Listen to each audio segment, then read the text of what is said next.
Well, I'm Rob Fisher, I'm the CEO of UKMHA, and we partner with SMB College to deliver our apprenticeship programme. I'd like to share something inspiring with all of you. Some of you may have attended or read about this year's Archies, where we celebrated outstanding achievements in our industry.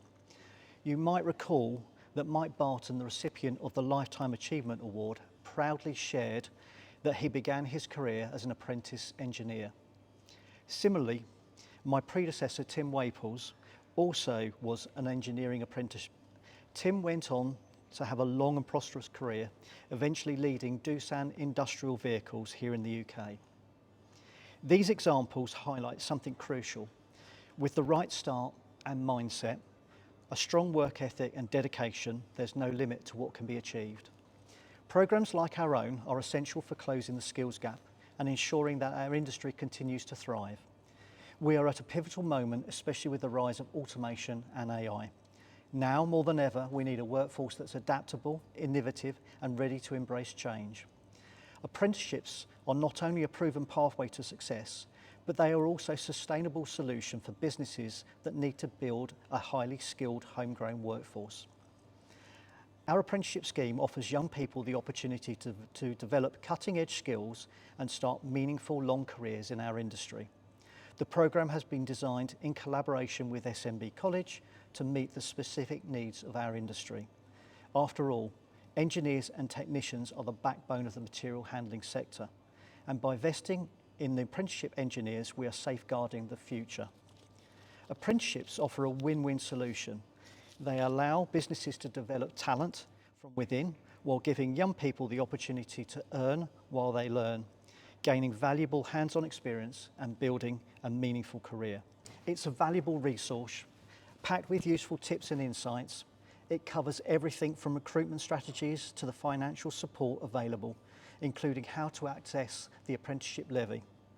It explains the free recruitment services that SMB provide, along with shortlisting applicants, assessments and interviews, and starting your own talent pool.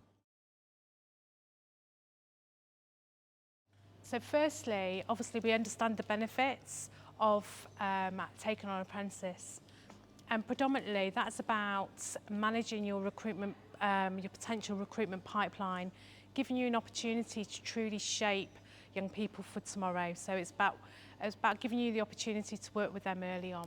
So there is a process that we go through with regards to recruiting an apprentice, and it can be quite complex. So it's about trying to make that as easy as possible for employers. So I know, Sam, obviously we've got the Crown Group, so it's trying to make sure that we handhold you through that process. So obviously the first part of that process is making sure we've got the employer interest. We need to make sure that you can achieve that range of the apprenticeship standard. So it's making sure that we have the conversation so we don't set that young person up to fail, that we make sure that they can get the right experience and ultimately successfully achieve their EPA at the end of their 3 years. So it may be there's two types of positions for the apprenticeships. It might be that you've already identified somebody, or it might be that you need to recruit. If you do need to recruit somebody new, then we would work with you, and we have a talent pool, and I'll talk you through that a little bit on the next slide. So it's about making sure that we help you select that right person. So you might have already done your recruitment process, and that's fine, or we can help you with that stage. There's some documentation that we would need to go through. So that's it's called an Apprenticeship Training Service Agreement. We need to go through health and safety and make sure you've got an ELI in place, and also help you through setting up on the digital apprenticeship service. So we would handhold you and support you through all that process. So we've recently we're using a system called eSignup. So it's capturing from the very beginning, the first part of that enrolment process is getting the candidates to complete an enrolment form. So they provide us lots of information to enable us to start that process off. Once we've got all the information from the employer and we've got the information from the candidate or the potential apprentice, then the curriculum will speak to them about a skills scan, and they will take them through a process to understand where they are with the learning, so we can shape that training plan to meet their requirements. Part of that enrolment process, what's really key is that we tailor it to that individual. So we make sure that we understand and we recognise what they've learnt previously. We look at maths and English, so maths and English is really key. As part of the apprenticeship, if they haven't got the appropriate grades that they need, we will do additional blocks. So separate to their core learning, they will have additional blocks for maths and English, and that will be worked on depending on what actually they need to support them through to the EPA. But they do need to are required to get the maths and English if they haven't already got it when they're employed. And also some of our learners, or the apprentices, they do have additional learning support. So it's making sure that we identify that early on and make sure that we shape that individual plan to incorporate that support that wraparound support they might need around that. We spend a lot of our time working with national employers, so working with they come here on block weeks, so it's having accommodation and transport involved around that. Like I said, there is an e-sign up process, so should you want to go through the apprenticeship, we will talk you through that process, and everything's done and signed for electronically. So we're completely moving away from the paper-based system, which does make that process a little bit easier. So one of the things, as just a quote there, so we actually have worked very closely with Toyota this year regarding their recruitment process. What that involved is at the very beginning we did some webinars, we did some joint social media campaigns, we helped with that first sift. We then managed the recruitment process in that we called the apprentices or the candidates, and we did an interview process with them, shortlisted it down, and then worked with Toyota regarding their assessment days. And I think one of the things that we helped with was, rather than just sending out, so we send out the invites, but it's also keeping those candidates warm, so that had a good high turnout. So the other thing that we did with Toyota, so we had lots of applications, but they only had a certain amount of roles to fill. So we worked with the candidate and we kept their information, and we create a talent pool from that. So what you don't want to do is, if you've got people showing an interest in the industry, is to lose them. So we're trying to build up, and we will continue to build up that talent pool. So if anyone's applied, showed an interest, how do we keep them and actually attract them into the industry? So there is two ways. If you are an organisation which has a wage bill over 3 million, then you would be known as a levy payer. If you are a non-levy payer, so you have 50, you don't have a wage bill over 3 million, then the government would pay 90% of the funding, and you would pay 5%. So any candidates or any apprentices that you take on aged between 16 and 18, the government pay 100% of the funding. And also if they are got an EHCP, then it's between 19 and 24 if they come from care or have an education health plan.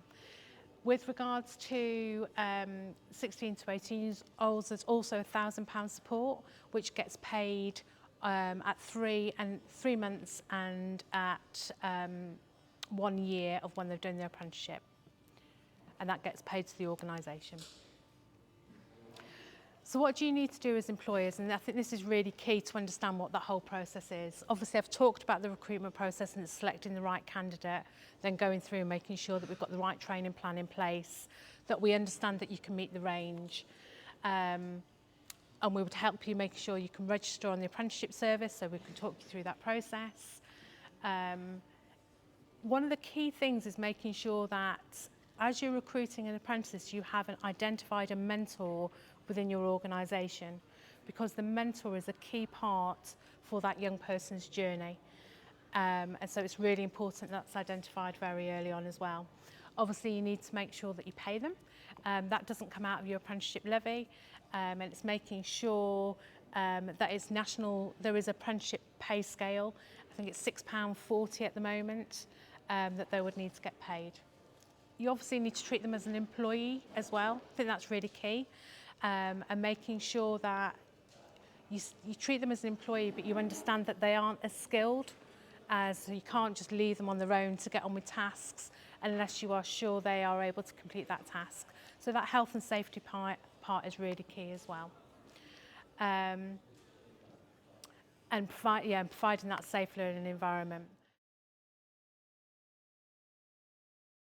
So my name is Paul. My job title's changed. So my job title now is Director of Engineering, Automotive and New Technologies. And new technologies I'll talk to you about very, very briefly in a while.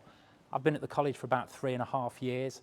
And in that 3.5 years, there's been quite a lot of change for us within my area. And one of the biggest changes is the introduction to forklift truck. Forklift truck I've worked with the sector with apprentices back in my previous college. So really excited to have the opportunity when it was presented to me to start working with the sector again. We started work with Crown and that first year that programme was very, very steady, but last year this is where it's just gone for us. And it's really, really exciting and I'd really like to get you guys to join us if this is the right thing for you. With regards to what I'm going to be talking about, I'm just going to give you a bit of an introduction to the SMB Group. I've got a few names up here. I was hoping some of the team would be able to join me, but they're all teaching, so we'll go and do an observation on them in a while when we do a bit of a tour. I can talk you around the organisation with regards to how we plan the programme, and then obviously leading up to the EPA, the endpoint assessment side of things. So that's hopefully what I'm going to try and be capturing with you today. So Coalville Technical College, or Stephenson College, has been about for around about, well, it's celebrating 100 years this year. I actually went to Coalville Technical College as a 14-year-old, one of them pains in the backsides at school that weren't able to concentrate. So I absolutely, adore this college. So yeah, it's been going for around about 100 years. In January 2020, so that was just before lockdown, they went into merger with Brooksby and Melton. And that brought us a lot of strength, so a wider array of assets, a wider array of our staff, and financial support as well. So that worked really, really well for us. However, we are looking at joining Loughborough College in a merger, probably looking into that next year. And again, what that does for us in this area is gives us more strength, so we're looking forward to that going forward. But it's just at the moment, it's just in the discussion stages. So we're going through all that due diligence, etc., etc. Just to give you an idea of the size of the area that I'm working in, just on apprentices alone, I've got in excess of 350. So that is increasing all the time, which is fantastic. One of the good things about Stephenson College, it has got a history of national apprenticeship programmes. So a lot of the stuff that we do is quite natural to us. It's really exciting starting something new because it's whatever we want. But with regards to the expertise the college has, it's got a really, really good pedigree. So like I say, things come naturally to us. So a little bit about the programme as a whole. So with regards to the standard, I'm going to use the abbreviation IFATE, so that's the Institute for Apprenticeships and Technical Education. And there's a link on there, and I'll make sure I share the link with everybody. So that is where all the details for the apprenticeship programme is. So if you are interested, that is where we get all our information from. So what that will show you is what the standard is about, the sort of job role that the person needs to have to do that standard. It gives you funding information, it gives you the skills, knowledge and behaviours that we need to educate the students, the apprentices towards, and it also gives you the endpoint assessment plan. So it gives you an idea of what sort of things we do throughout the programme. There is a block planner in place, and I'll show you a picture of that. So the block planner, so all the dates are set. So if we are looking into next year, for example, so September sort of time for recruiting your apprentices, you will get the dates in and around April and May, and they will be set in stone. So there should be no reason that we need to change them. Obviously, we need to make sure that the apprentices don't take holidays in that time. If they've got this chance of a lifetime to go somewhere, then what we'll do is try and fill them in another block. So it's not the end of the world, but it's just a lot easier if we don't need to do that. The way that I've got the programme planned, and I say planned at this time, is it's planned because I've not been all the way through it yet, because it's a brand new programme. So we've planned for 36 months. The way that the programme is designed is that the training is over 24 weeks. So that's definitely 2 full years, and then just tipping into a year 3. As it stands now, if it works, happy days. If not, with the guys that are going through now, I'll add a little bit of time on. So it's in and around 36 months. That's what we're planning for. The criteria, and hopefully there should be one in your packs, it gives you an idea of what the skills, knowledge and behaviours are. And the reason why we've done that is to give employers and the apprentices as much support as possible. I've spoken, and this was influenced by HGV, to be honest. So when I started here and I went into the companies and started asking them, how is things going? Are you getting all the information that you need? One of the big pockets that they have is, we don't know what to do, which I was horrified on. So back in the day when we used to have frameworks, there used to be a qualification. So there were a qualification here that they did in college and a qualification that we used to do in the workplace. And the assessor used to come out and they used to steer the apprentices and yourselves through that qualification. Well, there's no qualifications anymore. So the skills, knowledge and behaviours document is there to give you guys a little bit of guidance on what sort of things you can do in the workplace. The way that the apprenticeship works, it's a 3-way process. So it's the apprentice, it's yourselves and it's ourselves. And we've all got to work together to make sure that it's beneficial for the apprentice. So if anything's going wrong with our side of things, I need to know about it so I can put it right. And then obviously I'll do the same with yourselves and the apprentices as well. The assessors will visit every 10 to 12 weeks. So what their remit is to come out to support the mentor, really, to make sure that the mentor's happy with regards to what we want the mentor to support the apprentice with, but also that the apprentice is okay. And then we can bring you additional information from college as well. Again, what should be in your document is a skills, knowledge and behaviours document. Now, all this details it says on their duties, so there's 12 duties, and that's the sort of job that we are expecting the apprentices over them 3 years to be good at. All right, so again, it gives the mentor a bit of an idea of what they can direct them towards. And what we've also got in that document is the skills, knowledge and behaviours that break down and they work inside the duties. So you can actually see that we're going to be working with, I don't know, telematics, for example, or we're going to be working on elements of health and safety. So the criteria is absolutely broke right down. So again, key information that we can start delivering in the workplace to accompany what we deliver here. When their endpoint assessment time arrives, the training is finished. And then they'll go into what we call the EPA phase. Now, the EPA phase is that they have built a portfolio, which we will do all the way through the programme. It'll be referenced to what the endpoint assessment organisation needs, so we'll take care of all of that side of things. The apprentice will have to sit an online test, so all online tests we will be practicing all the way through the programme. They have to hold a professional discussion with somebody from the sector, so we'll make sure that they've got that confidence all the way through the programme and the knowledge and the experience, so when they are talking through their own personal portfolios with this person from the sector, they will be absolutely confident to do that. Okay, so any exposure, and I was talking to one of you guys today, any exposure you can give to customers with regards to that early conversation, that's the sort of thing that starts building their confidence. Don't put them in front of them nasty customers, all right? So put them in front of the nice ones. And then the last part of the endpoint assessment, which will be done here, so we've got that comfortable environment for them to work in, that they are familiar with, are 4 practical tasks. And the practical tasks will include things like an inspection, there may be a maintenance procedure, there may be a fault diagnosis procedure, a remove and install procedure, and something to do with hydraulics. So that's roughly what sort of things they do. But again, all the way through, with your help and support, we'll make sure that the apprentices are ready and go through that process. And we want distinctions. You know, you can pass the program with a pass and you can pass it with a distinction. So the distinctions is what we're aiming towards. On that right-hand side, you will see what sort of work and assessments are going to take place whilst they're here, because we need to make sure that the apprentices are staying on track of everything. So there'll be, whatever we've delivered, there'll be an end of test block. That information with regards to their achievement on that assessment will be fed back to you in a block report at the end of every block. So you'll know what they've done, what's coming next, how well they've done with regards to attitude, behaviour, test results. All that information will be available to you to look at.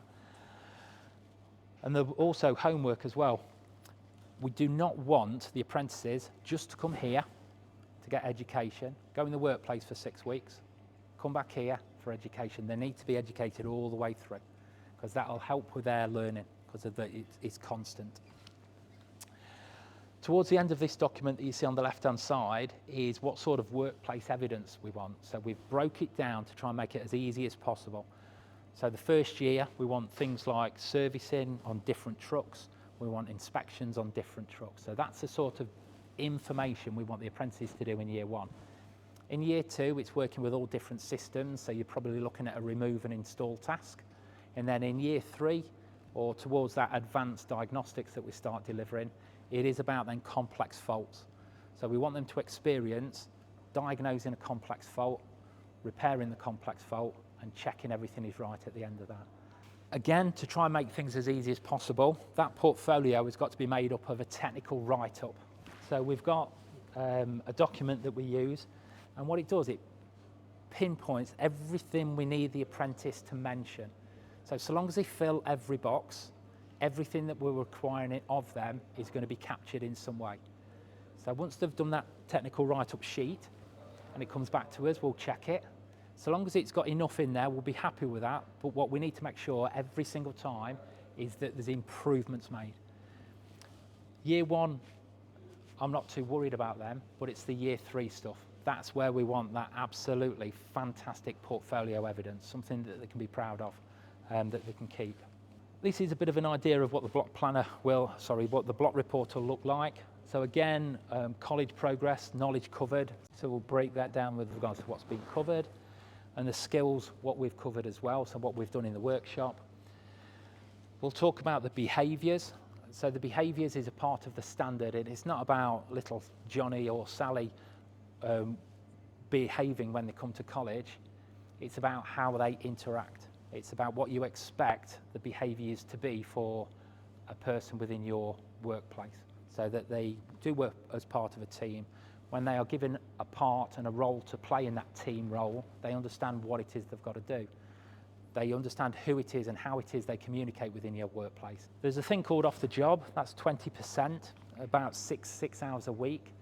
Now, the off the job is the amount of training they have to do alongside the standard. And the training isn't just what's at college, even though we do help and support with that. So when they come each week here, that's 24 hours each week towards their off-the-job total. That off-the-job has to be recorded every month. That's a responsibility of the apprentice. But there will be a small amount that you guys have to do in the workplace with them. And it is a very small amount. So it's things like when you do the inductions right at the very beginning, that is all off-the-job training. Sending them on a fire marshalling course, a driver awareness course with regards to lift trucks, that is essential for their jobs. That is off the job hours. Okay, so that just gives you a bit of an idea of what sort of things that is. So this is something I normally deliver with the apprentices, to be honest. And what I want them to do is be accountable. Back in the day, and certainly early on when I started working here with the HGV, there was a lot of responsibility and accountability that the apprentices didn't take on. They expected everything to be done for them. This is the apprentice's apprenticeship. It's not yours, it's not mine, it's the apprentice's apprenticeship. So we need to make sure that we get across, with your support, their responsibility. So they have got to hit deadlines, they have got to do homework that's set. We do expect high expectations, all right? So that's the sort of thing that we try and push from a college perspective. On that right-hand side, we've gone through a lot of them. That's basically the makeup of the apprenticeship standard. This is set in stone, unless you are quite passionate about wanting me to change things. 16 to 18-year-olds, if they come to us, they will stay in sheltered accommodation. They will stay with landladies. I talked to you about, we've done national apprenticeships for a long time. These landladies have been doing this for years and years and years. They look after the apprentices like they're their own. Okay, they're all safeguard checked, so they're all safe.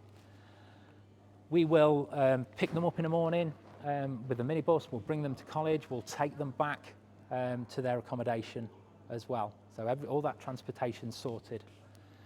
And obviously evening meals and breakfast is sorted as well. Anybody 18 and over, we'll look to put them in a hotel.